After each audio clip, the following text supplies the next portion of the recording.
Hello दोस्तों, अगर आप या आपके बच्चे को लगातार नाक बहती है, नाक बंद रहती है, नाक भरी हुई महसूस होती है या नाक में ठीक से स्मेल नहीं आती, तो हो सकता है कि ये लक्षण नाक में पॉलिप की वजह से हो रहे हैं। जी हाँ, आज हम इस वीडियो में नेजल पॉलिप क्या होता है और इसके इलाज के बारे में बात करेंगे। मैं डॉक्टर जायदा आपका स्वागत करती हूँ मेरे यूट्यूब चैनल में।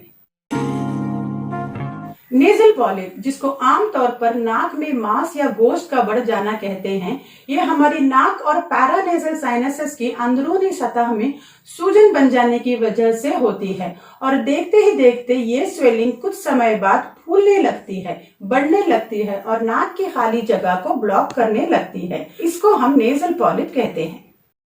नेजल पॉलिप दो टाइप के होते हैं। एक एथमोइडल पॉलिप, ये जो नाक के ऊपरी हिस्से में आता है, ये उन लोगों में देखा गया है जिनमें एलर्जीज की वजह से हमेशा छींके या नाक से पानी बहता रहता है। ये किसी भी उम्र में हो सकता है, लेकिन ज्यादातर बड़ों में देखा गया है। ये पॉलिप नाक के दोनों तरफ ज्यादातर दिखाई देती है। दूसरा टाइप है मैक्सिलरी पॉलिप या एंड्रोगोनल पॉलिप। ये नाक के नीचे वाले हिस्से में आता है। इन पॉलिप्स का कारण साइनस इन्फेक्शन होता है या फिर कुछ पेशेंट्स में इन्फेक्शन के साथ नेजल एलर्जीज भी होते हैं। ये ज्यादातर बच्चों में देखा गया है। ये नाक के कोई भी एक तरफ दिखाई देगा जहां पर इन्फेक्शन हुआ है। पॉलिप के कारण सांस लेने में रुकावट आती है और नाक बंद हो जाती है।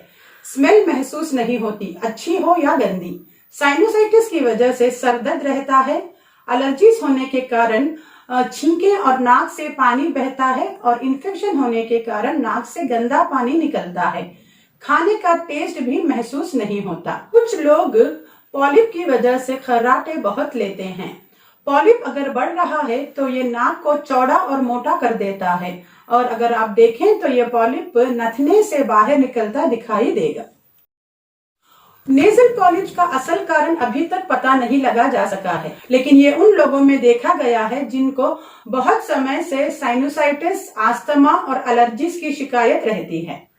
आमतौर पर कन्वेंशनल मेडिसिन में नेजल स्प्रे या ड्रॉप दिए जाते हैं जिनमें स्टीरॉइड्स होते हैं जो सिर्फ आपको टेम्पररी रिलीफ देते हैं, और अगर इन पर दवाइयों का असर नहीं हो रहा है और पॉलिप का साइज बढ़ रहा है तो इसका ऑपरेशन करवा दिया जाता है। और ज्यादातर ये पॉलिप्स ऑपरेशन करने के बाद भी दोबारा होने के चांसेस बहुत ज्यादा रहते हैं। नेजल पॉलिप्स के इलाज में मैं होम्योपैथिक ट्रीटमेंट लेने की सलाह दूंगी, खास करके जब ये छोटे होते हैं। समय पर दी जाने वाली होम्योपैथिक दवाइयां ऑपरेशन और उससे होने वाली कॉम्प्लिकेशन से बचने में मदद करती हैं। होम्योपैथिक दवाइयां आप ऑपरेशन होने के बाद भी इस्तेमाल कर सकते हैं, जिससे पॉलिप दोबारा होने की संभावनाएं कम से कम हो जाती। होम्योपैथिक दवाइयां दो तरह से काम करती हैं। सबसे पहले ये जो तकलीफ, परेशानी पेशेंट को पॉलिप की वजह से हो रही है, इसको कम करती है, जिससे पेशेंट को आराम मिलता है।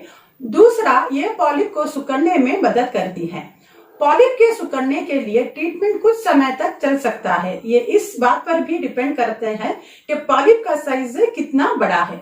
बहुत सारी होम्योपैथिक दवाइयां हैं जो नेजल पॉलिप के इलाज में इस्तेमाल की जाती हैं, जिनमें allium cepa, calcarea carb, calcarea phos, graphites, kali bi, lemna minor, merc iodatus ruber, sanguinaria, teucrium और तूजा हैं।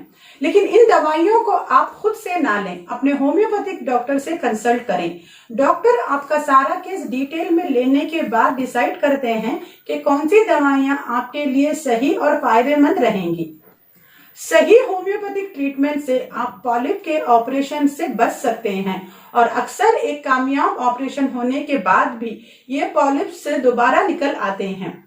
होम्योपैथिक मेडिसिन से सर्जरी के बाद दोबारा पॉलिप होने का खतरा नहीं रहता। नेजल पॉलिप के लिए होम्योपैथिक ट्रीटमेंट सेफ है। इन दवाइयों में कोई स्टीरॉइड्स नहीं होते। होम्योपैथिक ट्रीटमेंट को अगर आप जल्दी पॉलिप की शुरुआत में ही स्टार्ट कर देंगे तो आप महंगे ऑपरेशन जिसके अपने साइड इफेक्ट्स होते हैं उनसे बच सकते हैं। एक बार फिर से मैं कहूंगी कि नेजल पॉलिप और इससे होने वाली तकलीफ को ठीक करने का सबसे अच्छा तरीका होम्योपैथी है। आशा करती हूँ कि ये जानकारी आपको पसंद आई, तो प्लीज इसको लाइक करें, दूसरों में शेयर करें, कमेंट करें, और अगर मेरा चैनल अभी तक आपने सब्सक्राइब नहीं किया है तो प्लीज इसको सब्सक्राइब करें। Thanks for watching. धन्यवाद।